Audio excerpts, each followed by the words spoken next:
Praise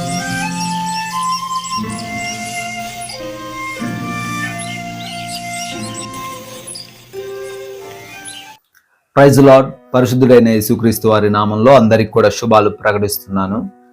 గతించిన రాత్రి కాలమంతను కూడా దేవుడు మనల్ని కాపాడారు, రక్షించారు. అందును బట్టి మనం ఈరోజు సజీవులంగా ఉన్నాం కదండి. మీరు కూడా మీ ప్రాంతాల్లో క్షేమంగా ఉన్నారు. అందును బట్టి దేవుణ్ణి మహింపరుద్దాం. వాక్యము సజీవమైనది, రెండంచులు కలిగిన ఖడ్గం వంటిదని వాక్యం సెలవిస్తోంది కనుక వాక్యాన్ని మనం జాగ్రత్తగా విందాం. ఈరోజు దేవుడు మనకి అనుగ్రహించిన వాక్య భాగం చూసినట్లయితే మొదటి రాజుల గ్రంథము 17వ అధ్యాయము 13వ వచనము. అప్పుడు ఏలియా ఆమెతో ఇట్లనెను, భయపడవద్దు, పోయి నువ్వు చెప్పినట్లు చేయము. ELISA said to her, do not fear, go and do as you have said. 1 Kings chapter 17 verse 13. ప్రభునందు ప్రియమైన సహోదరి సహోదరులారా, ఈ మాటలు ఎవరు చెప్పారు అని ఒకసారి మనం ఆలోచన చేయగలిగితే, ప్రవక్త అయినటువంటి ఏలియా సారెపాతులో ఉన్నటువంటి విధవరాలితో ఈ మాటలు చెప్తూ ఉన్నట్లుగా మనం గమనించవచ్చు. ఆ ప్రవక్త అయినటువంటి ఏలియా దేవుడు అతన్ని కేరీతు అనే వాగు దగ్గర పోషించడానికి సిద్ధపరిచాడు. కాకోలముల చేత కొన్ని దినాలు ఆహారం పంపించారు.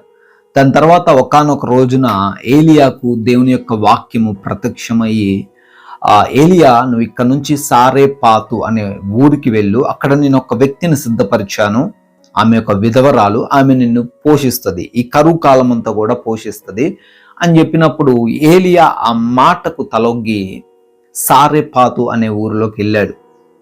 అక్కడికి వెళ్ళిన తర్వాత ఒక విధవరాల్ని అక్కడ ఆయన కనుగొన్నాడు. ఆమె కట్టెలు ఏరుతున్నట్లుగా వాక్యం సెలవిస్తూ ఉంది. అయితే ప్రియమైన సహోదరి సహోదరులారా, మనం గమనించాల్సిన విషయం ఏంటంటే, సారెపాతులో ఉన్నటువంటి ఆ విధవరాలు పేదరికంలో ఉన్నది. ఆమెమి రిచ్ పర్సన్ కాదు, ఆమెమి ఉన్నతమైన వ్యక్తి కాదు. అయినప్పటికీ దేవుని యొక్క మాట చొప్పున ఆ ప్రవక్త అయినటువంటి ఏలియా ఆమె దగ్గరకు వచ్చాడు. ఆమె దగ్గరకు వచ్చి ఆమెతో మాట్లాడుతున్నాడు. అమ్మ, కొన్ని మంచినీళ్ళు నాకు తీసుకురాగలవా అంటే, ఆమె వెంటనే మంచినీళ్ళు తీసుకురావడానికి వెళ్ళింది. వెళ్తున్న సందర్భంలోనే ఏలియా ఇలా అంటున్నాడు, అదేవిధంగా అదే చేత్తో నాకు ఒక అప్పము కూడా తీసుకొని రా అన్నప్పుడు ఆమె అంటున్న మాట ఏంటండి అంటే, అయ్యా, మేము ఉన్నతమైన వ్యక్తులం కాదు, మా ఇంట్లో కొంచెం పిండి, కొంచెం నూనె మాత్రమే ఉంది. ఈ కరువు దినాల్లో ఎలా పోషింపబడాలో, ఎలా బ్రతకాలో మాకు అర్థం కావట్లేదు. అటువంటి పరిస్థితుల్లో ఈ కొంచెం వాటితో ఎన్ని రోజులు సర్దుకోవాలో దుఃఖిస్తున్నాం, బాధపడుతున్నాం, భయపడుతున్నాం అని చెప్తూ నేను తేలేను అన్నట్లుగా మాట్లాడితే, అప్పుడు అంటున్నారు, ఏలియా అంటున్నారంటే, అమ్మా, నువ్వేం కంగారు పడకు, ఈ యొక్క కరువు పోయిన రోజులు నీ ఇంట్లో ఉన్నటువంటి పిండి, అదేవిధంగా నూనె ఏమాత్రము కూడా తక్కువ కాదు, భయపడకు, కంగారు పడకు అని చెప్తా ఉన్నాడు. ప్రభునందు ప్రియమైన సహోదరి సహోదరులారా, కొన్నిసార్లు మనం కూడా భయపడతా ఉంటాం. మన ఎదుట ఉన్న పరిస్థితులను జయించగలమా? మన శక్తి సరిపోదు, మన బలం సరిపోదు, మన జ్ఞానం సరిపోదు, మనకున్నటువంటి ఆ బ్యాంక్ బ్యాలెన్సులు సరిపోవు, మన శరీరంలో ఉన్నటువంటి ఇమ్యూనిటీ మనకున్నటువంటి అనారోగ్యంతో పోరాడడానికి సరిపోదు. అటువంటి పరిస్థితుల్లో మనం డిపెండ్ కావాల్సింది ఎవరి మీద అంటే దేవుని మీద. ఆమె కొంచెం సందేహించింది, నేను ఈయనకున్నది పెట్టేస్తే మరి మా పరిస్థితి ఏంటి, నా కుమారుడి పరిస్థితి ఏంటంటే, అప్పుడు చెప్తున్న మాట ఏంటండి అంటే, ఏలియా, భయపడకమ్మా, మొదటైతే నాకు ఒక అప్పం తీసుకొని రా, దాని తర్వాత నీ కుమారుడికి పెట్టు. God will see. దేవుడు చూసుకుంటాడు, ఆయన పోషిస్తాడు, ఆయన పోషకుడై ఉన్నాడు, నువ్వు భయపడుకో అని భరోసా చెప్తా ఉన్నాడు. వాస్తవానికి సారేపాతు అనే ఊరిలో నివసిస్తున్న ఏ ఒక్కరు కూడా దేవుణ్ణి తెలుసుకున్నవారు కాదు. వారు అన్యులు, విగ్రహారాధికులుగా ఉన్నారు.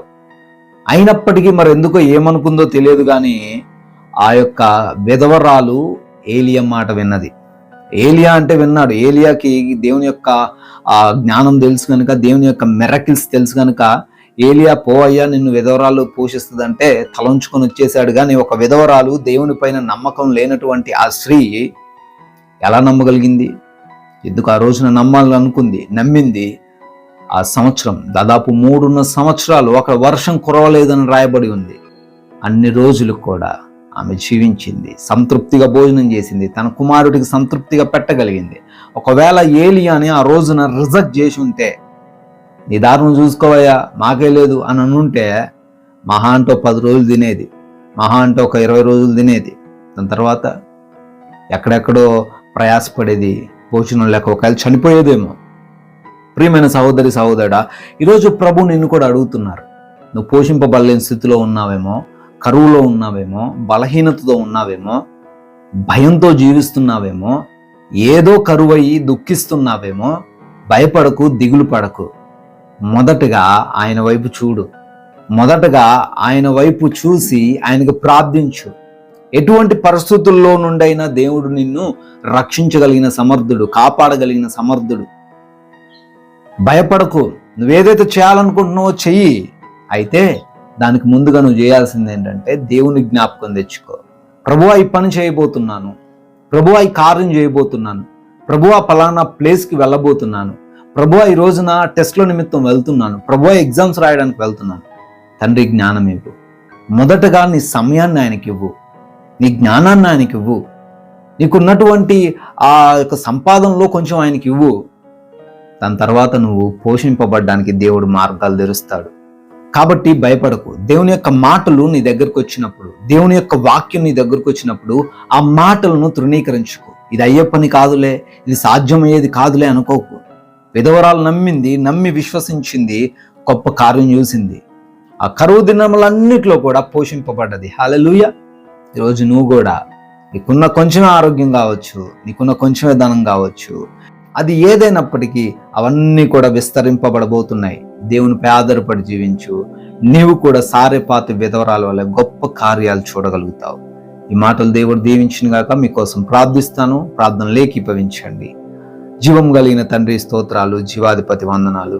అవునయ్యా, సారెపాతు విధవరాలు నమ్మింది, విశ్వసించి అయా ఏలియా ఏ విధంగా చెప్తే ఆ విధంగా చేసి అయా కరువు కాలం అంతా కూడా పోషింపబడిందని మాకు చాలా సుస్పష్టంగా వాక్యం ద్వారా సెలవిచ్చారు. అందును బట్టి కృతజ్ఞతలు చెల్లిస్తున్నాం. ఈ రోజున ప్రభువా ఇంకా నమ్మలేనటువంటి స్థితిలో, ఇంకా మీ పైన ఆయా ఆధారపడలేనటువంటి స్థితిలో ఎవరైనా ఉన్నారేమో, వారితో మాట్లాడారు నాయన.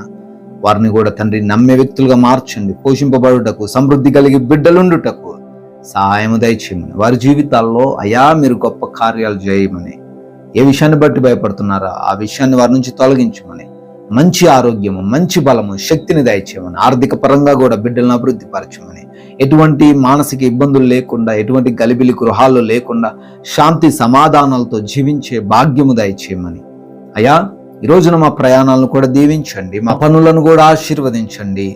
అయా మేము వెళ్తున్న ప్రతి మార్గంలో మీ దేవదూతల రక్షణ దయచేయమని, మా ద్వారా మీరే మహిమ, ఘనత, ప్రభావాలు పొందుకోమని యేసుక్రీస్తు వారి జీవము కలిగిన, ప్రేమ కలిగిన నామంలో ఈ ప్రార్థన అడిగి వేడుకుంటున్నాం తండ్రి. ఆమేన్. అనుదినం అందించబడుతున్నటువంటి ఈ యొక్క డైలీ ప్రామిస్ మీకు ఆదరణకరంగా, ఆశీర్వాదకరంగా ఉన్నట్లయితే అనేకులకు కూడా ఈ మాటలు, ఈ వాక్యాన్ని షేర్ చేసి మీరు కూడా దేవుని యొక్క రాజ్య స్వార్థలో పాలిభాగసులు కావాలని దేవుని పేరట మనవి చేస్తున్నాను. May God bless you all.